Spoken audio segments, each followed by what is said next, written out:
Hey, this is PDXguitarfreak here, and this is part 2 to my video detailing the Pod HD500 patches that I've created.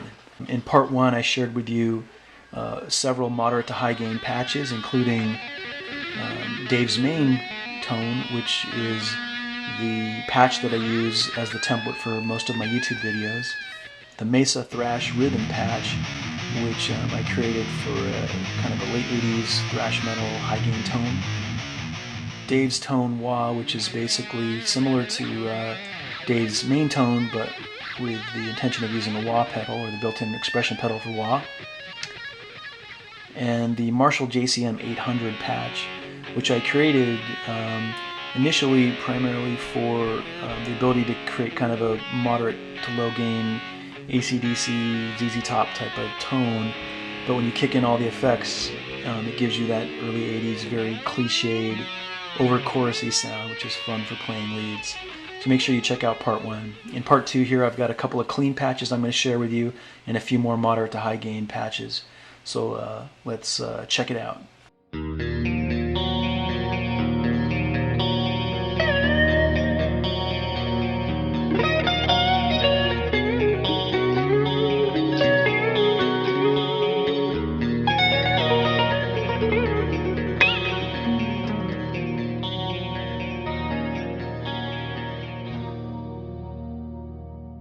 Next we have my primary clean tone patch, which I've called Clean Twin, and that's because the amp is based on, it's called a Blackface Double, which is modeled after the classic 65 Fender Twin Reverb.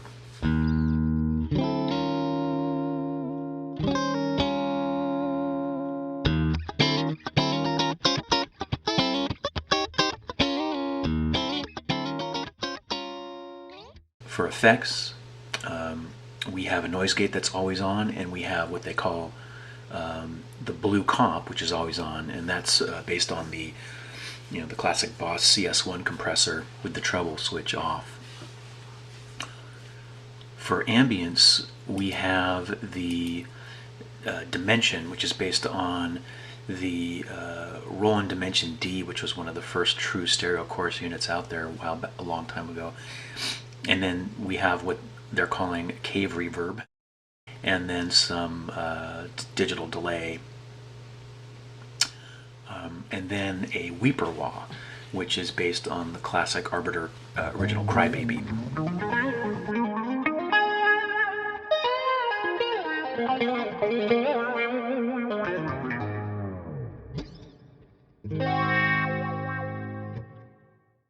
For foot switches, we use the number 1 to kick in the chorus, number 2 to kick in the delay, number 3 to kick in reverb, and number 4 to activate the expression pedal for wah.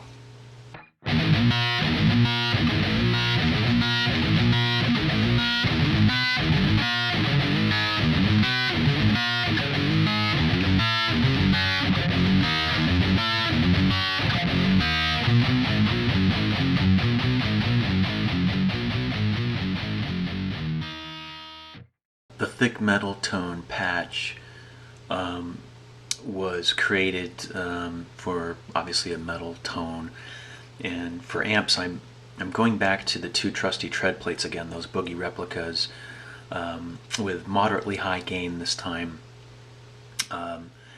Now you'll notice again that I'm using the tread plates a lot, and it's not because I don't like the other high gain amps, it's simply because I just find these tread plate amps to just work so well.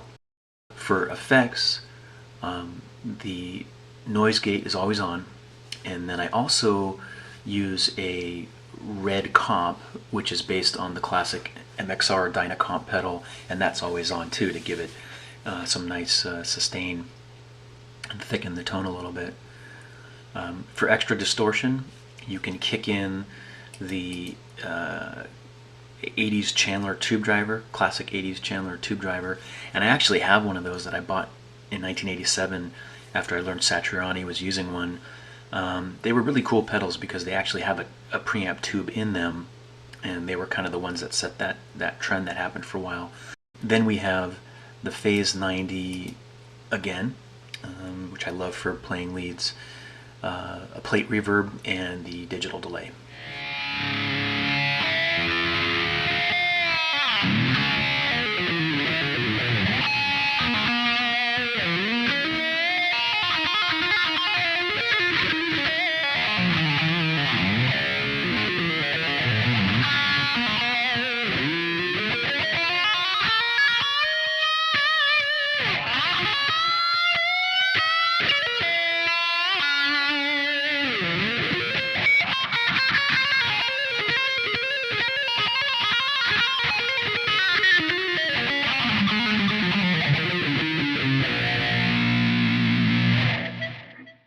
For foot switches, the number 1 kicks in the tube driver, number 2 kicks in the phaser, number 3 kicks in the reverb and delay.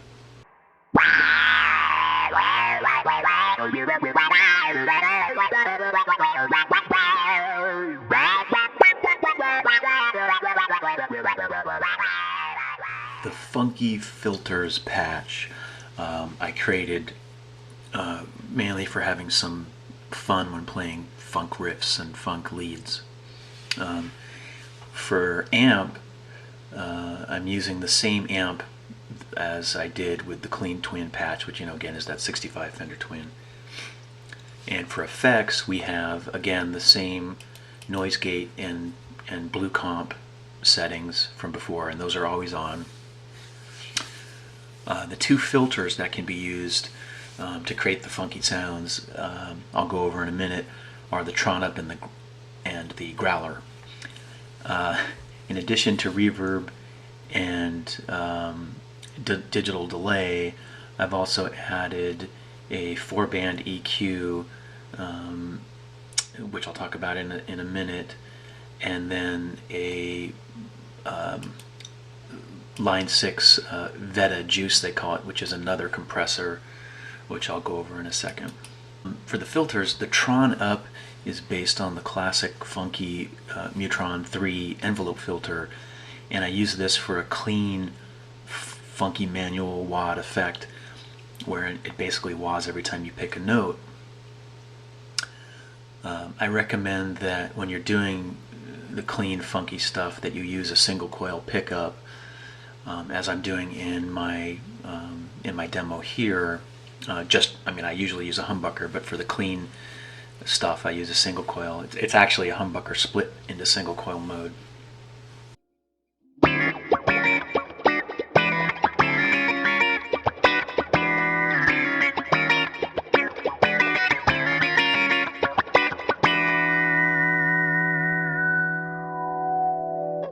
You'll want to experiment with different picking or plucking techniques to get the note to really pop out at you. And the reason I added this extra compressor in the chain was primarily to place it after the Tron in the chain, because I wanted to compress that sound a little bit. Now you may find that extra compressor there is too limiting for your taste, and so you might want to experiment with and without it in the chain. Next is the Growler, and I had a really big grin on my face when I was shifting through the filters and tried this effect for the first time. Line 6 designed it to basically combine the Mutron and the available Roland R700 synth effect within the unit to create a kind of funky growling effect, and hence the name Growler. I found the Growler by itself squashes too much of the high end, so that's why I added the additional little 4-band shift EQ right in front of the Growler, so that I could make it the high end come out a little bit more. With the Growler, I actually recommend you use your bridge humbucker on this one for more bite. And just like the Tron effect, you'll want to experiment with different picking attacks to get different responses from this. That's one of the things that I'm really impressed with the HD500, is it does operate in such a manner where it's sensitive to the touch like you would with a real amp. And when I play with the Growler, I typically do minimal palm muting. I really try to attack the string in a staccato fashion to get the notes to to jump out.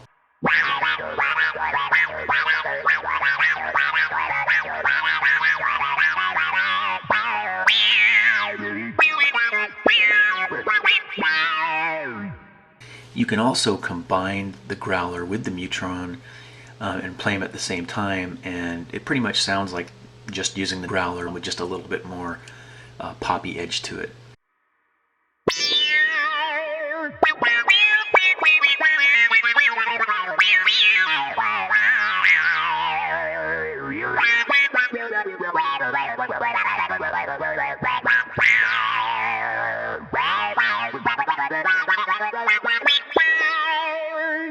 For foot switches, number 1 kicks in the Tron, number 2 kicks in the growler and that essential little 4-band EQ right in front of it. Foot switch 3 kicks in the delay, and 4 kicks in a little bit of reverb.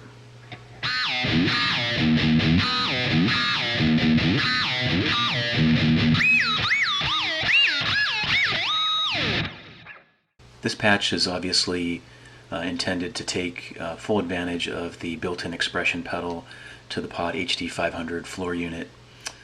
And to be honest, I've never owned a Digitech Whammy pedal. I've never really been a huge fan of them.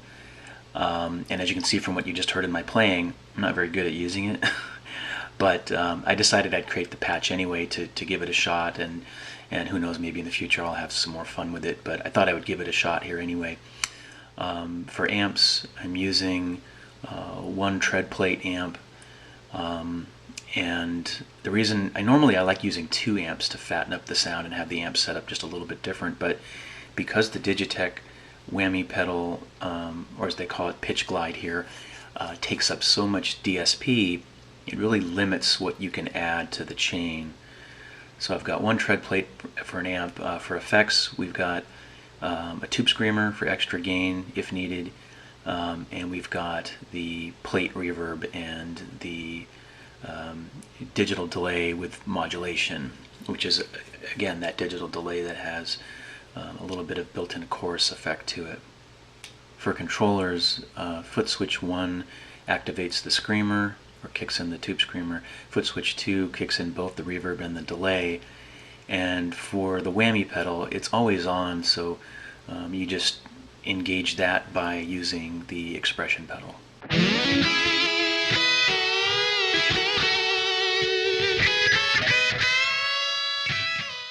I'm also going to show you 2 patches that I created just for this demo to show off what the HD500 can do in terms of harmonizing.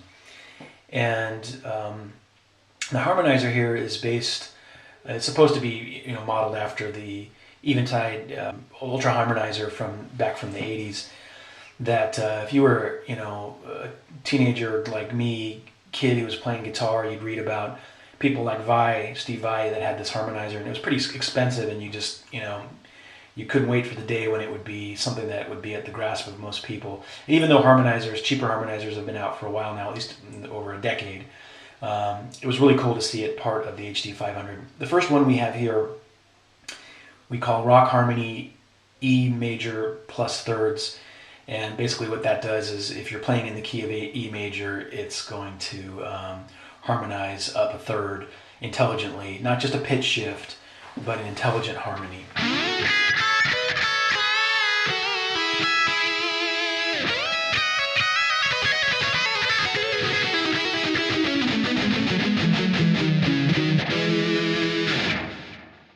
And then this next one is very similar, identical to the last one, except I called it E minor minus fourths because it's meant to be played in E minor, and it takes the harmony down a fourth.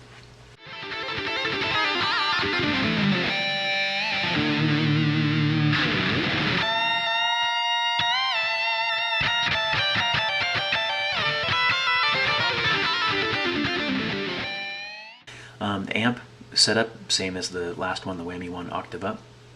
For effects, again the same as the Whammy One Octave Up. You got the tube screamer, reverb, and delay.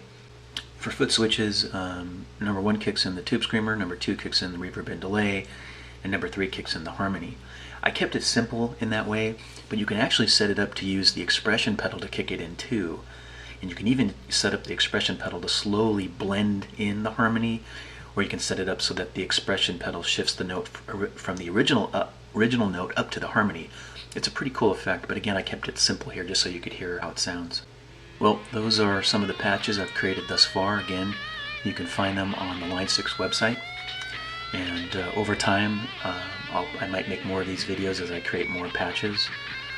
Keep in mind, these patches are always going to sound different depending on what you're playing them through. For example, I designed them so they would sound good playing through my amp, even though I still use them for recording here on YouTube. If you have questions, I will try to answer them as time allows, and I hope you have fun with these.